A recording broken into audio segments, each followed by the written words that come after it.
안녕하세요. 전자정보의 김영재입니다.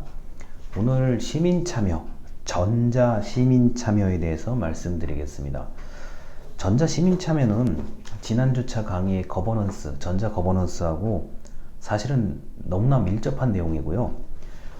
사람들이 또는 어떤 기업이나 시민단체 등의 각종 주체들이 참여하지 않으면 거버넌스의 어떤 형성도 불가능하고요. 이미 이거를 사실 교과서에서는, 그리고 정치학, 이거는 사실 참여에 대한 중요성, 시민 참여의 중요성, 국민 참여의 중요성은 기본적으로 정치학에서 먼저 시작된 거고요. 참여의 범위도 너무나 넓습니다. 그리고 이 참여는 사실 전자적인 수단으로 참여하는 것도 있지만 원래는 아주 오래 전부터, 우리 역사에 아주 오래 전부터 길거리, 그리고 어떤 광장, 이런 곳에 참여하는 그러한 모습들을 어떤 역사적인 중요한 순간, 그리고 사건마다 꾸준히 그런 모습으로 참여를 했기 때문에 시민 참여는 아주 작은 한 명, 개인의 일시적인 참여부터 한 명의 꾸준한 참여, 지속적인 참여를 비롯해서 불특정 다수의 수많은 사람들이 한꺼번에 쏟아져서, 한꺼번에 모두 공개된 장소로 쏟아져 나오는 참여까지, 참여의 방법, 범위, 기술 같은 거는 이루 말할 수가 없을 정도로 다양합니다. 일단 시민 참여의 아주 기본적인 개념 258쪽부터 265쪽까지 얘기를 말씀드리겠습니다. 별거 아니에요. 쉽습니다. 시민에게 반응적 정책을 구현한다. 말이 좀 어려운데요.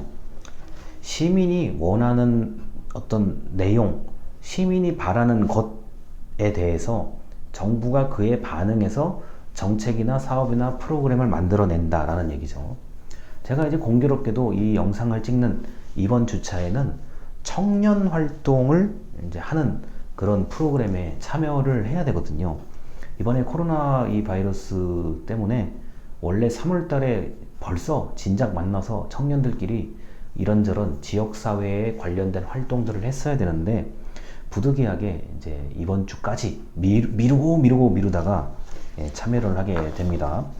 이게 제가 무슨 말을 하고 싶냐면은 청년이 참여해서 특정한 정책을 또는 사업을 만들어낼 수 있는 프로그램에 제가 지금 가입이 돼 있는 거거든요. 자, 정부의 프로그램에 청년들이 가입을 해서 1년 기간입니다. 가입을 해서 청년들이 원하는 어떤 정책이라든가 사업을 만들어내는 어떤 일종의 플랫폼, 바탕의 역할을 하는 거죠. 지금 제가 말하는 게 대표적인 반응적 정책 구현입니다. 그리고 투명성 확보 얘기할 게 없고요. 신뢰를 도모하는 장치다. 이런 거죠. 정부가 너무 마음대로 하는 거 아니야? 제멋대로 하는 거 아니야? 이런 또 의구심을 가지시는 분들이 생각보다 그렇게 적지는 않아요. 특히 언론이나 이런 영상 같은 것을 보고, 신문 기사를 보고 정부에 대한 비판과 비난을 엄청나게 많이 하시는 분들이 계시죠. 자, 그러한 불신에서 신뢰로 바꿀 수 있는 가장 손쉬운 그런 장치 중에 하나가 정보를 공개하고 투명성을 높이는 그런 작업이라고 할 수 있겠죠. 그리고 가끔은 개인이나 집단이 뭔가 정책에 대해서 궁금한 게 있으면 정보 공개 청구를 하기도 하고, 때로는 공무원과 면담 날짜를 따로 정해서 특별한 어떤 이유가 있으면 공무원이 만나서 어떤 특정한 장소, 보통 이른바 공공기관 안에 회의실이라든가 휴게실이라든가 또는 업무를 실제로 담당하고 있는 과 사무실, 팀 사무실에 들어가서 가볍게 또는 굉장히 진지하게 이야기를 할 수가 있습니다. 자, 이렇게 오프라인 시민 참여와 이 온라인 시민 참여는요, 똑같아요. 똑같은데 제가 흔히 잘 쓰는 표현입니다. 노는 물이 다른 거예요. 나는 인터넷이라는 공간 안에서 그 중에 어디서 노는 거고, 논다는 표현이 좀 이상할 수도 있는데 제가 주로 이제 사람들한테 이 시민 참여를 설명할 때 노는 물이 다른 거예요. 같은 행위, 같은 뜻을 가지고 온라인의 어느 홈페이지, 어느 게시판, 거기서 노는 또 경우가 있고, 그 똑같은 내용과 똑같은 마음을 가지고 실제로 오프라인에서는 어느 현장에 가서 누구하고 만나서 노는 거, 노는 물이 다른 거예요. 자, 저라는 사람이 어떤 경우는 A라는 곳에서 놀고 어떤 경우에는 B라는 곳에서 놀고, 그걸 얘기하는 겁니다. 기본 개념이 같아요.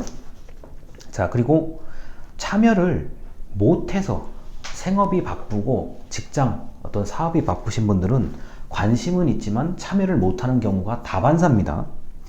이런 경우가 사실은 제일 많아요. 우리의 일반적인 그 시민들이, 일반적인 대다수의 시민들이 정부에 관심이 없는 것은 아니에요. 관심을 가지고 있지만 참여할 여건이 안 돼서 못하는 경우가 있습니다. 그리고 참여를 원하지 않아서, 이런 거죠. 이건 두 가지 얘기예요. 나는 참여를 하고 싶은데 나를 참여시켜주지 않아요. 이런 경우가 좀 드물게 있긴 합니다. 난 너무 하고 싶은데 안 된대. 이거는 이제 그런 상대가 나를 원하지 않는 거죠. 또는 상대가 제발 좀 참여를 해달래요. 근데 내가 싫어. 두 가지의 경우가 참여를 원하지 않아서에 해당되는 얘기입니다. 그 다음에 참여 자체를 모르겠대. 나 그런 거 들어본 적도 없는데? 여러분이 학교의 서비스를 한 번쯤 이렇게 만약에 이용을 몰라서 못하는 경우들도 많아요. 저 개인적으로는 참여를 어떻게 해야 되는지 몰라서, 또는 들어본 적 없다, 모른다, 여기에 해당되시는 분들이 제일 많다고 생각을 하거든요. 그래서 정부의 어떤 홍보 기능이 이런 좀 현상을 줄이기 위해서 강화되어야 한다, 저는 이렇게 생각을 하는 사람이고요. 그 다음에 제가 참여의 제한성이라고 적어놓은 게 있는데, 이게 뭐냐면은 어떠한 자격, 어떠한 능력, 역량, 경험이 있는 사람에 한해서 참여를 바라는 경우들도 은근히 많습니다. 특히 오프라인에서 이루어지는 각종 시민 참여 같은 경우는 어떤 자격, 이력서나 자기소개서 등을 받아서 거기 적격심사, 이 사람이 참여를 해도 될지 안 될지 적격심사를 거쳐서 들어오는 경우들이 있거든요. 자, 이런 경우는 어떤 자격이나 요건이 돼야 되기 때문에 참여가 저절로 제한되는 그런 부분도 있습니다. 물론 이유 없이 참여를 제한하지는 않아요. 현재 우리나라 정부 같은 경우는요. 자, 그런데 가끔은 인기가 너무 좋아서 난 저거 꼭 하고 싶은데 인기가 너무 좋아서 많은 사람들이 지원했는데 어떤 사람은 되고 어떤 사람 안 되는 경우가 있거든요. 이런 경우가 바로 참여의 제한성이라고 저는 얘기를 합니다.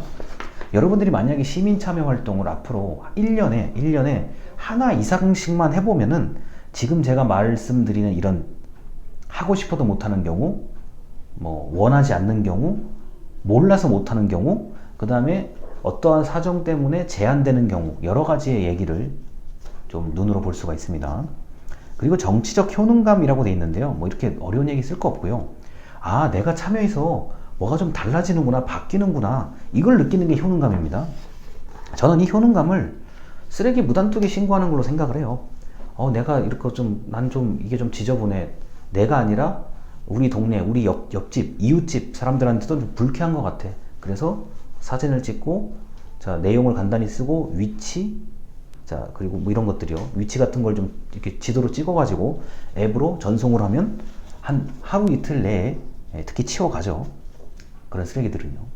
저는 이게 효능감이라고 생각해요. 정치적 효능감이라는 말이 없으면 저는 행정적 효능감이라는 얘기를 합니다. 내가 참여했잖아요. 찍어서 앱으로 보내서 이것이 고쳐졌어요. 영향을 주는 거잖아요. 여러분의 어떤 쓰레기 무단투기 신고 하나가 담당 공무원을 움직여서 처리하게끔 만드는 거잖아요. 저는 이걸 행정적 효능감이라고 생각합니다. 애누리가 없이 저는 이건 제가 너무 뻔하게 하는 거니까요. 자, 그리고 이런 게 있어요. 좀 이상한 얘기인데, 가끔은 개나 고양이가 이제 죽는 경우가 있어요. 길거리 개나 고양이가 좀 심하게 불쌍하게 죽어 있는 경우가 있어요. 이런 경우도 이제 신고를 합니다. 신고를 하면 이 개나 고양이 가축에 관련된 경우는 쓰레기 무단투기보다 한 100배 이상 더 빨리 처리를 하는 경우들이 대부분이에요.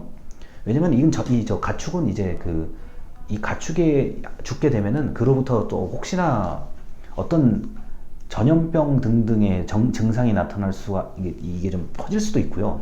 그 미관상 굉장히 좀 불쾌하거든요. 뭐 개, 고양이, 그 다음에 새, 뭐 비둘기를 대표하는 이런 게 좀 이렇게 길거리나 차도 특히 차에 치여 죽는 경우들이 있기 때문에 이런 경우는 방역으로 해당이 돼요.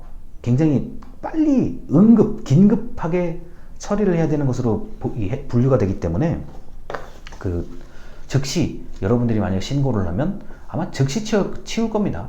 즉시 치울 거예요. 이거는 그냥 내버려 두면 특히 부패, 그 죽어서 이제 썩기 시작하면 아주 이게 그 주변 분들이 굉장히 불편하거든요. 근데 가끔은 그런 걸 보고 그냥 지나가시는 분들이 많은데 저 같은 경우는 즉시 신고합니다. 그런 거는요. 왜냐면 그 뭐 더 말씀드리기 좀 곤란한 그런 아주 불편한 상황이 좀 벌어질 수가 있거든요. 자, 시민성과 민주시민 교육의 뭐 효과도 연계. 자, 민주시민 교육이 이런 거죠. 뭐 상대의 의견을 존중하고 경청하고 이런 자세를 기르는 게 민주시민의 교육이고요. 뭐 지역 공동체 활성화에 기여한다. 우리가 네이버 밴드를 대표적으로 제가 예를 드는데 각각의 지역마다 네이버 밴드에 하나씩 모임을 만들어 놓고 지역 사회의 뭐 이야기를 나누고 해결하는 그런 움직임들이 있습니다. 그래서 시민 참여는 제가 좀 실질적인 얘기를 많이 해드릴게요. 그래야 여러분들이 좀 덜 지루하게 재밌게 볼 수가 있습니다. 일단 여기까지입니다. 감사합니다.